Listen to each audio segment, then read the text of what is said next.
గాయత్రి వంటింటికి స్వాగతం. ఇక్కడ నేను చూపించబోయే వంటని మీరు కూడా చేసి మీ ఫ్యామిలీ మెంబర్స్తో రుచి చూసి ఎంజాయ్ చేస్తారని ఆశిస్తాను. ఈ వంటలపై మీ అభిప్రాయాలు, ప్రశ్నలు నాకు gayatri@gayatrivantillu.com ద్వారా తెలియపరచగలరు. గాయత్రి వంటింట్లో ఈరోజు చారు తయారు చేసుకుందాం.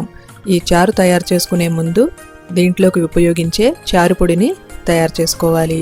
ఇప్పుడు ఈ చారు పొడికి కావలసిన సామాన్లు, అది తయారు చేసుకునే విధానాన్ని ముందు చూద్దాం. కందిపప్పు 3/4 కప్పు, ఇక్కడ నేను 50 ml కప్పు తీసుకున్నాను.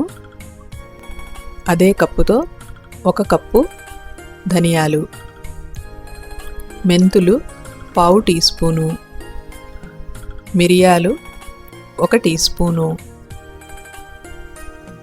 ఆవాలు 1/2 టీ స్పూను, జీలకర్ర 3/4 టీ స్పూను.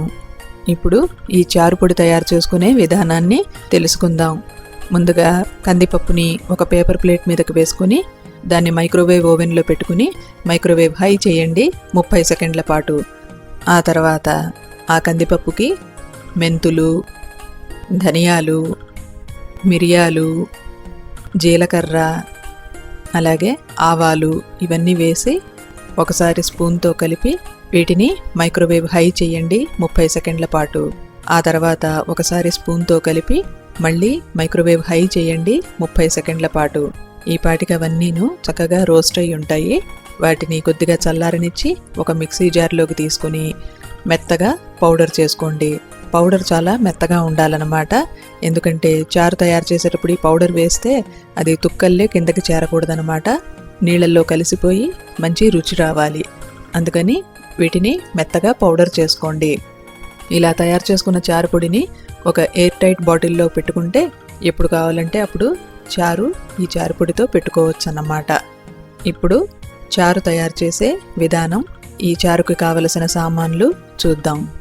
టమాటాలు 3, ములక్కాడలు 2, నీళ్లు 600 మిల్లీలీటర్లు, ఉప్పు రుచికి తగినంత, పసుపు 1/8 టీ స్పూను, పంచదార 1/2 టీ స్పూను, చింతపండు మార్బుల్ సైజ్ అంతా, ఎండుమిరపకాయలు 2, మెంతులు 4 గింజలు, ఆవాలు 1/2 టీ స్పూను, జీలకర్ర 1/2 టీ స్పూను, కరివేపాకు కొద్దిగా, ఇంగువ 1/8 టీ స్పూను, నెయ్యి 1 టేబుల్ స్పూను, చారు పొడి 1 టీ స్పూను, తరిగి ఉంచుకున్న కొత్తిమీర 2 టేబుల్ స్పూన్లు.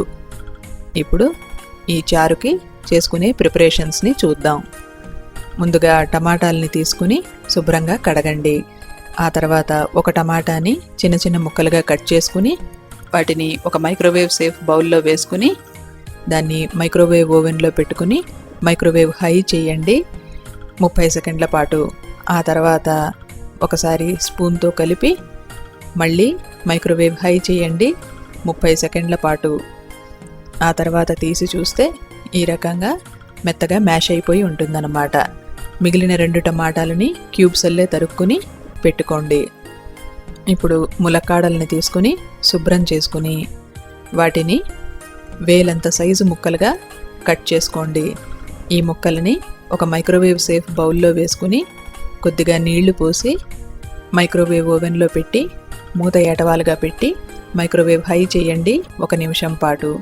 ఆ తర్వాత ఒకసారి స్పూన్తో కలిపి మళ్ళీ మైక్రోవేవ్ హై చేయండి మరొక నిమిషం పాటు. ఆ తర్వాత 1 నిమిషం స్టాండింగ్ టైం ఇచ్చి చూస్తే ముక్కలు ఈ రకంగా ఉడికి ఉంటాయన్నమాట. ఇప్పుడు చింతపండుని ఒక మైక్రోవేవ్ సేఫ్ బౌల్లోకి తీసుకుని దానికి కొద్దిగా నీళ్లు పోసి కాసేపు పక్కన పెట్టండి. ఆ తర్వాత ఆ చింతపండుని మైక్రోవేవ్ ఓవెన్లో పెట్టుకుని మైక్రోవేవ్ హై చేయండి 30 సెకండ్ల పాటు. ఇప్పటికి ఈ చింతపండు అంతా చక్కగా ఉడికి ఉంటుంది. కొద్దిగా చల్లారనిచ్చి ఒక మిక్సీ జార్లోకి వేసుకుని మెత్తగా పేస్ట్ చేసుకోండి. ఆ పేస్ట్ని ఒక ప్లేట్లోకి తీసుకుని పక్కన పెట్టుకోండి. ఇప్పుడు ఎండుమిరపకాయల్ని తీసుకుని చిన్న చిన్న ముక్కలుగా తుంపుకుని పక్కన పెట్టుకోండి. ఇప్పుడు చారు తయారు చేసే విధానాన్ని తెలుసుకుందాం. ముందుగా స్టవ్ మీద నీళ్ళని పెట్టండి. ఈ నీళ్ళకి పంచదార, ఉప్పు, పసుపు, అలాగే తరిగి ఉంచుకున్న 2 టమాటాలని ఇందులో వేసి ఉడకనివ్వండి. ఈ టమాటా ముక్కలు 3 వంతులు ఉడికిన తర్వాత దాంట్లో ఇప్పుడు ఈ మ్యాష్ చేసుకున్న టమాటాని వేసుకోండి. అలాగే చింతపండు పేస్ట్ను కూడా ఇందులో వేసి కలుపుకోండి. ఇది ఒక బాయిల్కి వచ్చిన తర్వాత దాంట్లో ఉడికించుకున్న ములక్కాడల్ని వేసుకోండి. ఇదంతా కూడా బాగా తెరలాలన్నమాట. ఈ రకంగా తెరులుతున్నప్పుడు దీంట్లో చారుపొడి వేసుకోండి. చారుపొడి వేయంగానే వెంటనే పైకి పొంగుతుందన్నమాట. అందుకని కొద్దిగా డీప్ బౌల్ తీసుకుంటే పొంగి బయటకు వచ్చి స్టవ్ అంతా పాడవకుండా ఉంటుందన్నమాట.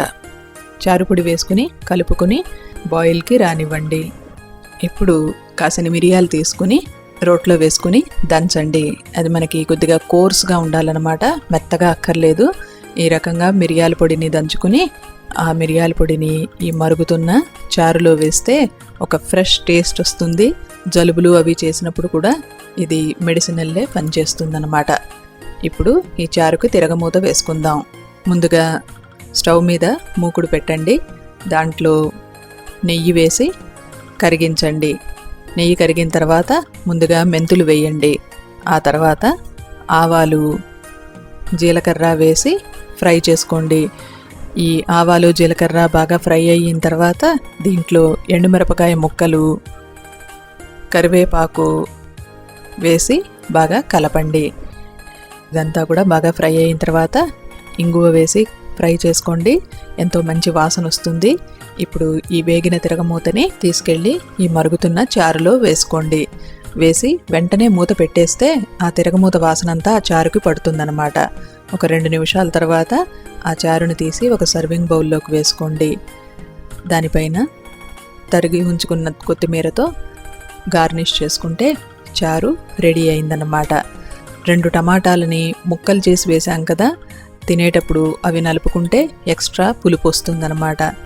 కొంతమంది ముక్కల్ని ముక్కలుగానే తినడానికి కూడా ఇష్టపడతారు. అందుకని 2 టమాటాలని ముక్కలుగా కూడా వేసామన్నమాట. ములక్కాడ వాసనతో, టమాటా పులుపుతో, మిరియాల ఘాటుతో ఎంతో రుచిగా ఉంటుంది ఈ చారు. ఈ మూవీ క్లిప్ ద్వారా మీరు కూడా నేర్చుకుని ఎంజాయ్ చేస్తారని ఆశిస్తాను. ఈ రెసిపీకి సంబంధించిన డీటెయిల్డ్ డిస్క్రిప్షన్, టిప్స్ మీరు నా వెబ్సైట్లో చూడగలరు. ఇలాంటి మరెన్నో వంటలని మీరు నా వెబ్సైట్ gayatrivantillu.comలో చూడగలరు.